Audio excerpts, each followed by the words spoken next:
What will happen if all the businesses were under one roof? How is that even possible? But I believe that that's a good idea. In today's episode, you'll get to know. Welcome to Business Minds Africa Show, a show where we feature and explore business trends, surging business mind, and even the best in business. Absolutely. But before then, here are today's highlights.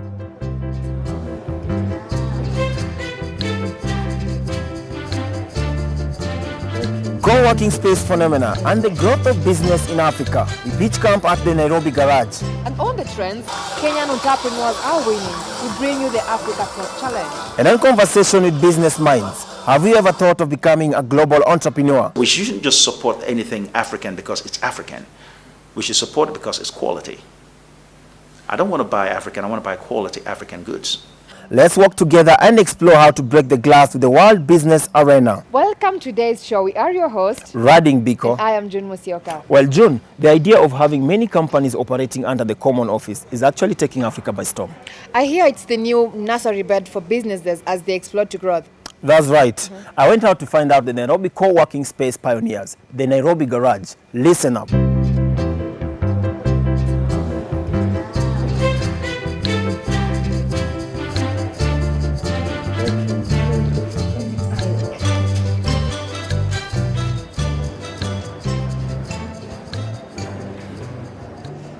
So co-working space is a work style where it allows different companies to share a workspace. We as the host of these different companies, we come up with a space, we furnish the office, we furnish and maintain it. So furnishing again means setting up different furnitures, different workspaces to suit different needs, as well as cleaning and maintaining, providing the basic necessity, which again is the internet. A bit of refreshment. We ensure at least there is a cafe where people can grab a refreshment when need to. We have different packages, private offices, the co-working section, the club section, as well as the day-to-day members who come in to work from here. So the private offices mainly means guys get a space with us for at least a minimum of 1 year, where they select a suitable office based on the team members, where it's located. Some love the views, some love corners, some love different shapes. So they sign off the license agreement and they use this as their physical location, where we furnish, we service the office, we provide the basic necessity, again being Wi-Fi, we clean and maintain, a bit of security is guaranteed, we take care of the licenses, so then they need to bring in their team and continue working from there.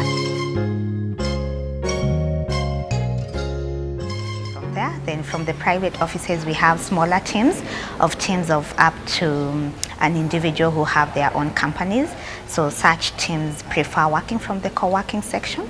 So the co-working section basically is persons comes in, especially entrepreneurs, they come in with their businesses and they hire desk space. So it could be one fixed desk space, it could be one flexible desk space.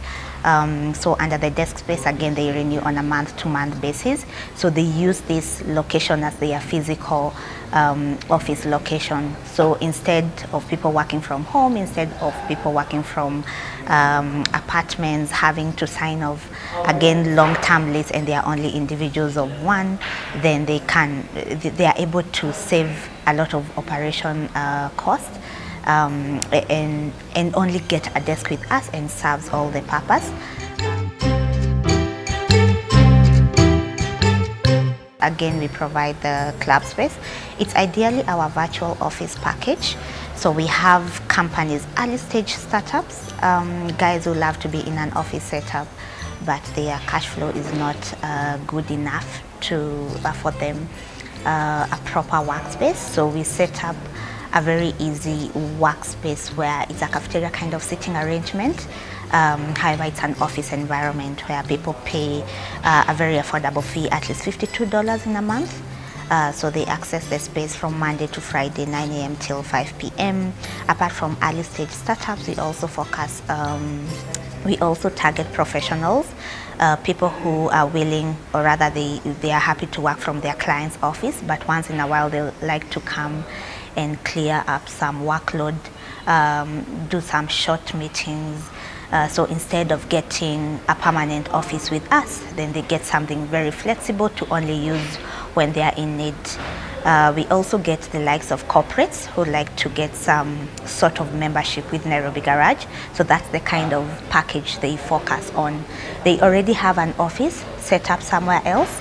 Their team is already working there, but getting some affiliation with Nairobi Garage, then they take a club space. So any of your team members can come and work from here. They can come and do short meetings from here. They can come and finalize a certain task from here. So they tend to purchase a desk with us. Again, they enjoy our events which we open up to members. There's networking opportunities. So that is another key thing that most of our members focus on. And at least each location has more than 50 companies.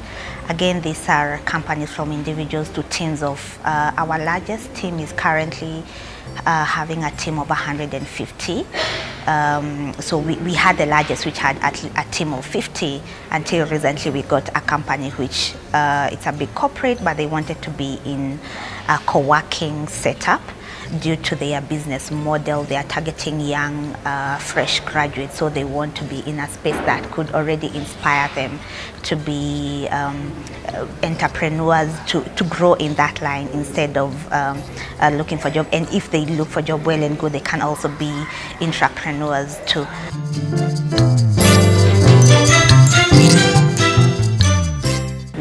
Managed to get very good companies in, the likes of Uber, who started off from our space, the likes of Branch International, again they started off from our space. So we see such companies who grow from teams of 2 individuals to growing to very big teams that we can't even host, and that is our success stories about the kind of clients we have. So we look at a situation where we want people to come in as small teams. Their teams grow to a point where we are not able to host them because of the space requirements. They want, the likes of Uber, they took at least a floor or 2. So clearly it was about time for them to move on. So again, Branch was another success story. We are very happy to be affiliated with the likes of Branch. Code for Africa, doing pretty well. They are still with us. So the beauty about their company is that they can already achieve so much with such a small team, and that's why we've managed to have them for the last 5 years. Still within our space. They are currently taking at least a space of 20 individuals in the team members, which is one of our larger companies. So the likes of Africa Leadership University, who chose our space over a traditional office, so they will be having at least a team of 150 team members, and they preferred to be in a space that can already inspire their market, their target market. So again, we are super happy to have those. Like another success story, I would say, would be Moringa School. It's a coding school, and it actually started from Nairobi Garage, and it gained a lot of interest where they had so many students who wanted to do a lot of coding classes. So they outgrew the space, but again, we are super happy. Those are our success stories. So the first thing is what the co-working spaces do to assist businesses grow to the next level. So taking care of the operational hassle reduces the time that business would spend. So they use that time to achieve their goals. The co-working, again, providing a space where you can easily network. So we have different people have different characters. So unless you go out of your way, if you're in a traditional office, you have to look for where the events are, where the like-minded people are, and then look for those opportunities, and then you have to take time off your work and then go and meet them. While in a co-working space, you're already networking with them every other day. In that way, I see the co-working space revolutionizing the business in Africa. That skyline view of Nairobi from the Nairobi Garage co-working space is just so marvelous. You can say so, but inside, it's a hotbed of business mind with solution to almost every challenge your business could be facing. Moving on, Africa is a winning continent. A winning continent. Everyone knows we win every marathon we ever take part in. It's not about marathon, Biko. It's about technology and business. So we take a short break, and when we get back, we'll get to see what's in the Business Mind Strength segment. Ongeza sauti. Hii ni biashara mtaani. Ni show ambayo tunaangazia biashara mtaani. Happens 8:30 every Wednesday. Na pia kumbuka, only happens on Fanaka TV. Na pia online unaweza tupata Fanaka Digital. Remember, every Wednesday 8:30 tupatane biashara mtaani. Tunaangazia biashara ambazo ziko mtaani. Tuonane every 8:30 Fanaka TV. Welcome back. The Africa Annual Tech Challenge took place this week in Nairobi. Oh yes, tell us more about it. This is a youth empowerment program that seeks to equip the youth with technical skills. And the challenge is open to participants in technical universities.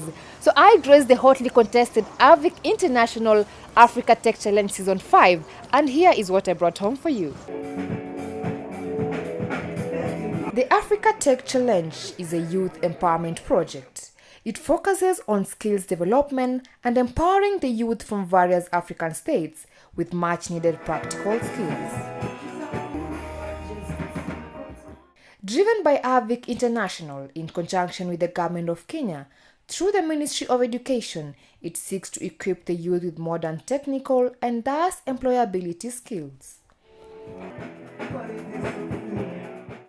The competition advocates for Made in Kenya brand through Manufacturing Contracts Awards. This effort is geared towards bringing dignity and livelihoods to African youth. To enhance value addition to domestically produced goods towards job creation and promotion of Buy Kenya, Build Kenya initiative. His Excellency the President has identified the Big Four agenda as a way of driving the growth of the economy. Been able to get participants not only from Kenya, but from other African states, because we realize the challenge of industrialization, the challenge of the youth not having the practical skills is not unique to Kenya only. Season 5 brought together teams from 5 African countries, including Kenya, Zambia, Ghana, Gabon, and Cote d'Ivoire. Hosted under the Ministry of Education in Kenya, the initiative has trained 33 teams that saw 150 young men and women from across the continent get specialized expertise. I therefore applaud and congratulate AVIC for the role you are playing in youth empowerment in our country and in the 5 countries that have participated by equipping them with technical skills and technology transfer. Competitors from Kenya scooped the top awards, winning scholarships contracts worth 10 million shillings to supply tech equipment in China. Apart from the hype in Kenya with infrastructure construction, Chinese companies also highlight the technical transfer to the Kenya staff, with the ATC a good case in point. Starting from the Kenya, ATC is extending to the other African countries, offering the job opportunities and scholarship to the prize winners.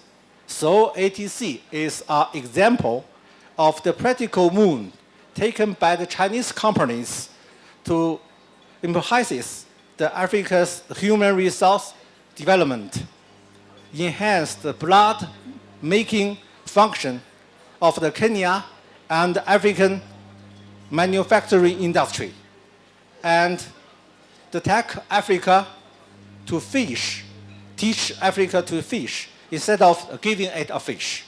And just like that, someone's dreams are realized and they become a global citizen. That was amazing. Talking of global citizen, how about we talk about global entrepreneurs too? That's what we call crossing the border, kuvuka border in our local dialect. You will teach us that in the future. But for now, a US-based global entrepreneur is in the country, what goodies does he have for Kenya? More recent, after Kenya's president visit to the United States of America, he indulges us on the value of religion and business and how to become a global entrepreneur. Sit back and learn. Hello and welcome to Conversation with Business Minds. My name is Rading Biko, and today we're joined by Apostle Dr. Charles Defon, who is a son of God, at the same time a businessman. Welcome to the show. Oh, thank you very much. Nice to have you. Yeah. It's a delight to be here. Yeah. Let me ask, what is this synergy between your business and ministry? How does the two link? I don't look at business and ministry as Two different things. It's just the same flow. And that's what I've always done in ministry, all through the years of ministry. In fact, I started doing business when I was 10 years old. I was flying to Italy and back doing international business. And I didn't know you couldn't do that. No one told me I couldn't do it. So when I got born again, it was a given. Because first of all, I don't approach it as I'm a pastor or an apostle. I'm a king. If you're a king, you run all things. Oh. That's the mindset we have. A king is a lord, it's an owner, you own things. That's the approach we have. So I don't come trying to be a pastor. Although we pastor people, I don't come trying to be an evangelist. Although we give people good news, you can do every one of those things in business. When you have the marketing department, that's your evangelistic department. Am I correct? Yeah. So you have the pastoral, they're taking care of there's a human resource. They're making sure that take care of your human resource division. And then if you look at the teaching, you're talking about your trainers, who's training the people and things. It's the same thing, so that they can be more productive. That's the same thing you have in the church. That's the same thing you have in the business. Then, of course, you have the apostles. Those are the people that lead, that take things. You have the prophetic. Those are the people that can forecast and talk about the projections of their business. It's the same thing. So let's look at the ministry. Ministry is basically the same thing. When we look at it, first of all, you have to be organized. You have to have a global vision. You just can't have a local presence. You have to have a global vision, because that's the whole thing, going to all the world. For you to do that, you must say, follow me. You have to recruit the right team. Being 2018, when you look at the business arena globally, what is exciting you at the moment?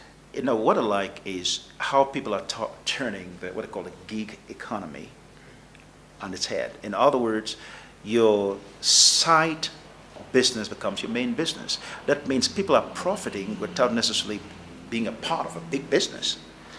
You see, today, you don't really need a big box business. You can run your business from your computer anywhere. So what I like is information is vital. It's important. But you're creating the right content, you're creating the right buzz, the right solution, sometimes just finding a niche and just blowing it up. Business is always growing at such a fast pace that you have to update everything you're doing. So looking globally at business, the person with the best information,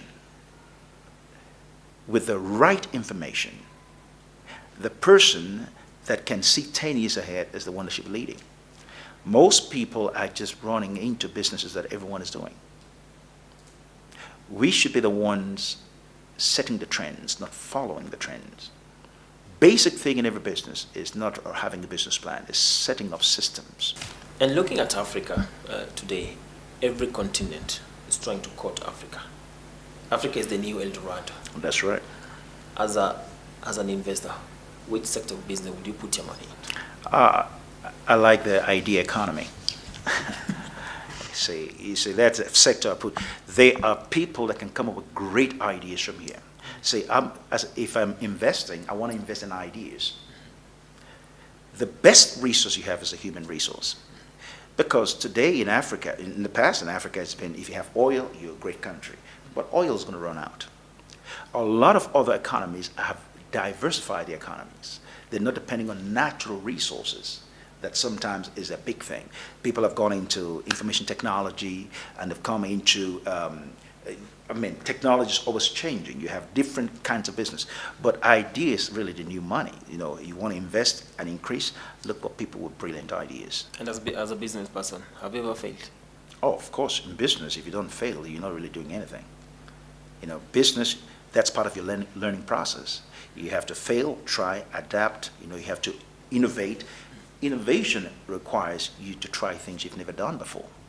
So when you try things you've never done, sometimes you make it. It's called a risk. You risk things in business and you calculate your risk. And that's a fine thing about having the right information. See, taking a risk is not the issue. Calculating the risk is sometimes the issue. Every business venture is a risk. So what do? Most important thing is you want to have the risk minimized. And what minimizes it? Information, right information. The more information you have about a subject, the less the risk will be. So you can make a very informed decision about the business you're doing. So every business, any businessman that tells you they've never failed, they're lying. I can assure you that. You see, if you attempt great things, you make mistakes. And in making the mistakes, you fine-tune and you become better. Designing the first car. If your first and second and third car are the same, you really are not improving. Somebody's going to beat you at that game. So that means what you did in the first car, you learned some mistakes, but you finished the first car. And then when you're building the second car, you see, you don't leave the first car middle of development to go and start the second car because you know how to do it better. Now you finish it up, that model. And then you've learned, because you made some mistakes along the way, you've learned to see what else can I do and what kind of mistakes would I make. And then you go to version 2.0. And then version 2.0, now you improve, you innovate, you get better at what you're doing. So you always make mistakes in business if you're going to be the leader. And one of the biggest challenges that the African continent is facing today is the mindset of the youth. How can we change the mindset of the youth to be able to appreciate that there's a lot of potential within the African continent? So what's the mindset of the youth in Africa? I would like to know that first. The mindset of the youth of Africa is that they don't believe on the African-based manufactured product. They still believe that if a product comes out of Africa, it is the best. If it comes out from another country, another continent, it is the best. So if you manufacture something like maybe a drink, for you to trade and be able to compete with others, it will become like, is it real? Are you sure they're more suspicious of their local brand? Like local brand. But the thing is, it has to do with branding. How do you brand your products? Are you branding it as a Kenyan product or as a global product? Coke, it's an American product, but it's produced in Kenya. Why? It's global branding. So don't make it, you see, the only time you want to make it a local branding is if the locale actually has a great reputation. For example, if you make a watch, say Swiss made, everybody gets excited because they are known for that. So if you have a Swiss name, like if you say Kenya Swiss, everybody, just call branding. Everybody will relate to it. It's just simple marketing strategies. But the thing is, first things first, you have to have celebrity endorsements. You have to have all those things. Those are all the things that you put into your business. Quality. There's always room in the market for quality. See, if your product doesn't have a quality, you can't capture the market. See, if you just want people to support your product because it's African made, that's not fair to them. Your product should at least be at the same quality level as your competition. If it's not, why would I buy it? It doesn't make any sense. Now, if you're just talking about somebody just supporting you and supporting your product, the first thing I ask is, what's your research and development department like? I mean, how they're producing the products. There are a lot of things. There are three things I always look for in a business. Number one, I want to look at the process of the business and the people that are running it and the product they're producing. If I look at all those three, I can fix the business. Does that make sense? So we shouldn't just support anything African because it's African. We should support it because it's quality. I don't want to buy African. I want to buy quality African goods. That's good. Am I correct? To my last question, most of the African entrepreneurs, and I've seen this across the board, they start up off very well, but when they reach their third or their fifth birthday, they go down. What seems to be ailing the sector? Well, I have to analyze the particular business because I do business across the globe. And so a business that starts failing in the third to fifth year, first thing is, are you innovating or are you just depending on the same customer? If you're not innovating, you're dying.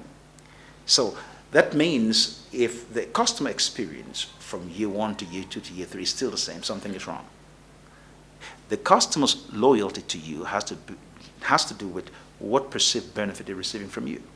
So if year 1 and year 5 is the same benefit, they must be asleep not to notice that they're getting the same thing. Does that make sense? So some people stop improving on the product. If you notice how the United States or the global companies operate, expect a new iPhone coming up very soon. Expect a new computer coming up very soon. Why? They're always innovating and trying to look for something new to add to their product. If you still do the old things you're doing, you'll never get there. As an entrepreneur, what are the perhaps 5 key elements that I can use to move my products beyond the borders of my own country? That's simple. Number 1, do other people outside your country really want it? That's a common thing, right? So you're selling like the Vuvuzela from South Africa, you're blowing it. It's nuisance to a lot of people around the globe. So it depends on what you want to market. So you have to understand the global market. That's the first thing. Who needs my product? It's called research. So first thing you want to do is find out who needs your product. Second thing you want to do is make sure there's always quality in what you do. People would pay anything for quality. See, it's not just about brand names. Brand names are built over time. So people will recognize your brand after a while. If your brand is known for quality, you expand. The other thing is having actually a strategy for expansion. Partnership. That's when collaboration comes in. Any business can become successful if you understand the engine that makes it work. And then if you have that engine multiplied by 1,000, it can become 1,000 times itself. Does that make sense? Absolutely. So those are the things you want to think about. What am I doing? What's my unique selling point? What makes my business so unique I can take it to Africa, to all over Africa? Does that make sense? Absolutely. So if I'm just known in Kenya, will the Nigerians like it? What's the competition there? You've got to study the market in Nigeria. You just can't go to Nigeria and say, I believe by faith. No. Faith is knowing something that God has already put in place. You've got to know. So faith is not just not knowing stuff, it's actually knowing stuff. It's having an insight into what others are not saying. Faith has evidence. Evidence means it's a known fact. Evidence means I have something others cannot see. Does that make sense? Okay. Okay. Thank you so much. I really helps. appreciate it. Was very insightful. I hope that helps. I wish I could do it for long. Well, you have heard it all from Apostle Dr. Charles Difon. That's all we had for you on the Conversation with Business Minds. My name is Rading Biko. Till next time, see you then. So hey Biko, how about you partner and become global entrepreneurs? What have you been waiting for? Just hold my hand, because next week we take a musical journey to Nigeria. Nigeria, guys, this is the best. I can assure you get to sing and dance, because it's the music business. So I have to rush and grab my makeup earlier, for this is going to be adventurous. You can get out of here already. I'm not leaving you behind. Look at her. That's all we had for you in this week's episode. For comments or to feature in our shows, do not hesitate to use the address appearing on your screens. We have been your host, Rading Biko. and I am June Musioka. Until next time, Keep minding your business.